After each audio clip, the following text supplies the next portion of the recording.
जनमत की पुकार में आपका स्वागत है।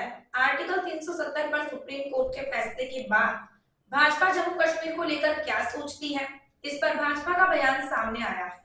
जम्मू कश्मीर में आर्टिकल 370 को खत्म किए जाने के खिलाफ दायर याचिकाओं पर सुनवाई के बाद सुप्रीम कोर्ट ने इस पर अपना फैसला सुनाया। सुप्रीम कोर्ट ने कहा कि जम्मू कश्मीर संविधान के आर्टिकल 1 और 370 के तहत भारत का अभिन्न हिस्सा बना। इस पर बीजेपी प्रवक्ता न्योमा गुप्ता ने भाजपा की ओर से क्या कुछ कहा, सुनिए। On 11th May 1953, Bharatiya Jan Sangh founder Dr. Shyam Prasad Mukherjee was arrested. He was given no notice and no warning. The reason for his arrest? We don't know. Jammu Kashmir के प्रधानमंत्री शेख अब्दुल्ला नहीं चाहते थे कि डॉक्टर मुखर्जी कश्मीर में पहुंचकर सबके सामने धारा 370 का सच्चा उजागर करे।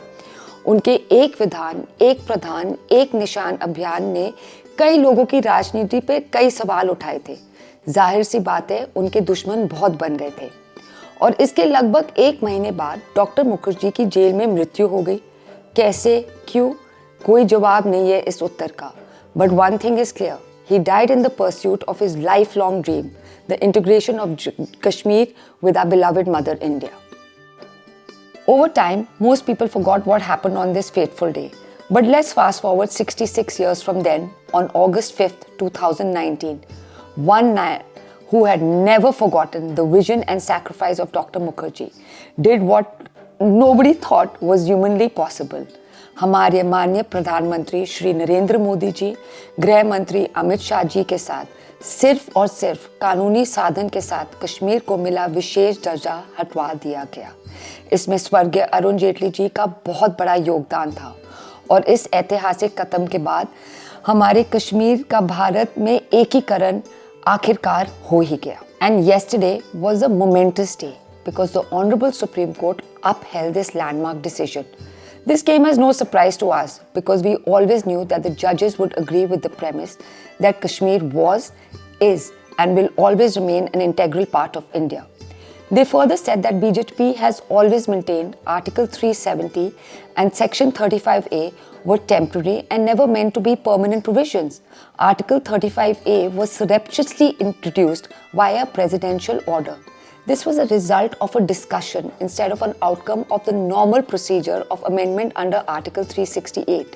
In August 2019, this mistake was fully corrected. And look what has happened since then. Kashmir has transformed brilliantly and completely. केंद्र सरकार के कानून अब यहाँ पे भी लागू हो गए हैं। अब विकास कई चुने घरों में नहीं है, हर घर में है। डेवलपमेंट पूरे जम्मू कश्मीर और लद्दाख के लोगों के हर घर तक पहुँच गया है।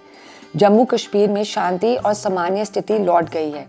और ये बात सिर्फ हम बीजेपी वाले नहीं कह रहे, हमारे विरोधी भी मानते हैं। यदि हम तुलना करें 2018 और 2023 में, I'll share some आंकड़े with you which will give you a lot of perspective. Terrorist activity में 45% लगभग कमी है। घुसपैठ में 90% कमी है। सिक्योरिटी फोर्सेस की कैजुअलिटी 65% कम हो गई है।